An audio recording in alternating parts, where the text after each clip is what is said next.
सकाळी दिवस निघाल्यापासून दिवस मावळची पर्यंत जो कोणी जितकं क्षेत्र जितकी शेती पळून येईल सकाळपासून निघायचं, सगळी शेती फिरायचं आणि राजापाशी यायचं. कुठं?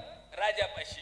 आणि राजापाशी आल्याच्या नंतर ज्यानं जेवढं शेत फिरून आलं तेवढी शेती त्याला म्हणून सांगितलं. आता मग असं म्हणल्याच्या नंतर फुकटात शेती भेटल्यावर कुणाला नको वाटेल का? फुकटात शेती सकाळी मिळणार आहे. लोक विचार करायला लागले. काही लोकांना रात्री झोपच लागली नाही.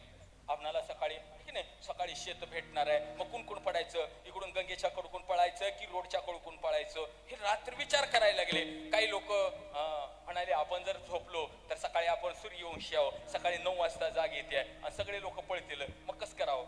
काही लोक जागी राहिले, सकाळी झोपायचंच नाही, सकाळी उठून इकडल्या गंगेच्या कडक चांगली चांगली शेती आहे, पाणी जवळ इकडे पळायचे.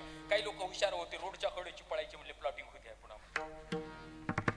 काही लोक विचार करायला मग सकाळी मग काही लोक झोपलेच नाहीत, आपल्याला सकाळी जाग येत नाही म्हणून जागीच राहावं म्हणते.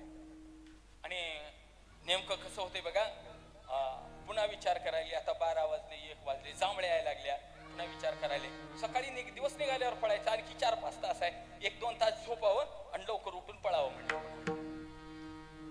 आणि जे झोपले ते सकाळी 12 वाजता उठले. काही म्हणजे पूर्वी असं होत होतं, आम्ही जेव्हा शाळेत होतो का बारके असताना, तेव्हा ते प्रभात फेरी निघायची की झेंडा, तेव्हा लय विशेष महत्व होतं स्वातंत्र्य दिनाला, 26 जानेवारीला.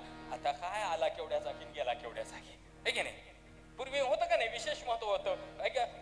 तेव्हा स्वातंत्र्य इस्त्री नसायची, तांब्यात कोळसा घालायचा, आहे की नाही, कपड्यावर फिरवायचं. ते दिवस लई गेले, ते दिवस राहिले त्या आठवणी आता, आहे की नाही? तेव्हा आम्हाला इथंच होत होतं. कसं व्हायचं, आम्ही मित्र सकाळी सगळ्याच्या अगोदर जायचं, पहाट लवकर सगळ्याच्या आधी शाळेत जायचं, म्हणून 4-5 जण एका जागी बसायचं आणि गप्पा मारायच्या, गोष्टी, तू गोष्ट सांग मी गोष्ट सांग म्हणायचं.